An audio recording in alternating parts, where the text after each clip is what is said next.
तत्पुरुषाय विद्महे महादेवाय धीमहि तन्नो रुद्रः प्रचोदयात्। नमस्कार मित्रों, आज बात करते हैं आने वाले श्रावण माह के विषय में।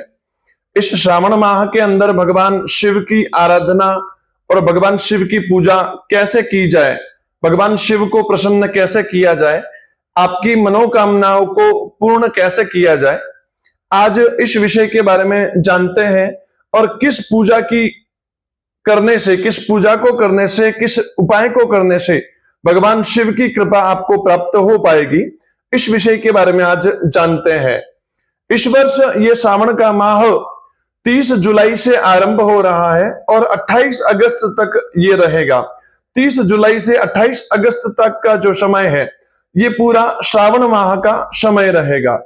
इस श्रावण माह के अंदर भगवान शिव की और भगवान पार्वती की, मां पार्वती की पूजा आराधना का विशेष विधान और महत्व शास्त्र के अनुसार बताया गया है।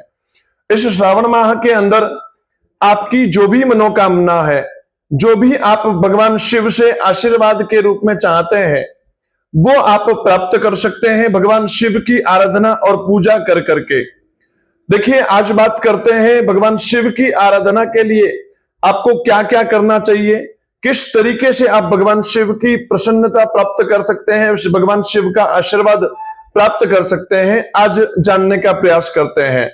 इस श्रावण माह के अंदर आप नित्य प्रतिदिन अपने दैनिक कार्य से निवृत्त होकर के भगवान शिव के मंदिर में प्रातः काल के अंदर उनका पंचोपचार या षोडशोपचार से विधि विधान से उनका पूजन करके भगवान का शिव रुद्राभिषेक कर सकते हैं। पूरे महीने आप भगवान का शिव अभिषेक कर सकते हैं। ये आपके लिए, आपके जीवन में, आपके करियर में बहुत अच्छे रिजल्ट लेकर के आएगा। या फिर आप भगवान शिव को नित्य प्रतिदिन दूध और जल मिला करके आप भगवान को चढ़ाना आरंभ कर दीजिए। यदि आपकी कुंडली के अंदर चंद्रमा की स्थिति उचित नहीं है या चंद्रमा आपका नीच राशि के अंदर स्थित है, तो भगवान शिव को आप दूध और जल मिला करके चढ़ाना आरंभ कर दीजिएगा।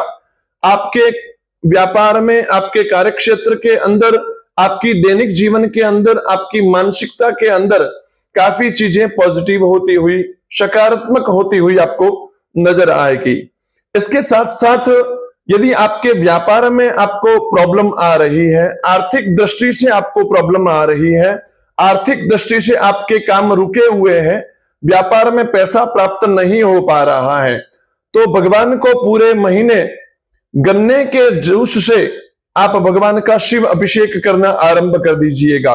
गन्ने के रस से जब भगवान शिव का अभिषेक करते हैं तो भगवान शिव की कृपा से, भगवान शिव के आशीर्वाद से मां लक्ष्मी की कृपा प्राप्त होती है, मां लक्ष्मी का आशीर्वाद प्राप्त होता है और आर्थिक दृष्टि से जो भी समस्याएं आपको आ रही है उसमें आपको कहीं न कहीं अच्छे निजात देखने को मिल सकती है, सकारात्मकता आपको प्राप्त हो सकती है। आपको शारीरिक रूप से कोई भी व्याधि बनी हुई है, शारीरिक रूप से आपका कोई भी कष्ट बना हुआ है, तो भगवान को आप भांग के जल से, विजया के जल से आप भगवान का अभिषेक करिएगा, भगवान शिव का अभिषेक करिएगा। आपके शरीर में किसी भी प्रकार का रोग है, किसी भी प्रकार का दोष है, किसी भी प्रकार की शारीरिक व्याधि है, तो भगवान शिव के ऊपर आप भांग के जल से अभिषेक करते हुए महामृत्युंजय मंत्र का जाप करते जाइएगा। इससे आपके शारीरिक रोग के अंदर मुक्ति प्राप्त होगी, शारीरिक रोग के अंदर काफी जल्दी ही आपको सकारात्मकता प्राप्त होगी, जल्दी ही आपके रोग ठीक होते हुए आपको नजर आएंगे। इसके साथ साथ में इस श्रावण माह के अंदर नाग पंचमी आएगी। उस नाग पंचमी के दिन आपकी कुंडली के अंदर यदि किसी भी प्रकार का राहु केतु जनित दोष है या काल सर्प दोष है, विष दोष है या किसी भी प्रकार का दोष है, उस नाग पंचमी के दिन आप भगवान शिव का पूजन करके, नाग नागिन के जोड़े का पूजन करके, राहु केतु इत्यादि का पूजन करके आप अगर चाहें तो काल सर्प की पूरी विधि का पूजन करके पूरी विधि करवा सकते हैं। या फिर आप बहते हुए जल के अंदर भगवान शिव का और नाग नागिन के जोड़े का विधि विधान से पूजन करके बहते हुए जल के अंदर आप विसर्जन कर सकते हैं। इससे भी आपकी कुंडली के अंदर राहु केतु जनित किसी भी प्रकार का दोष है, वो दोष आपका कम होता हुआ, ठीक होता हुआ नजर आएगा।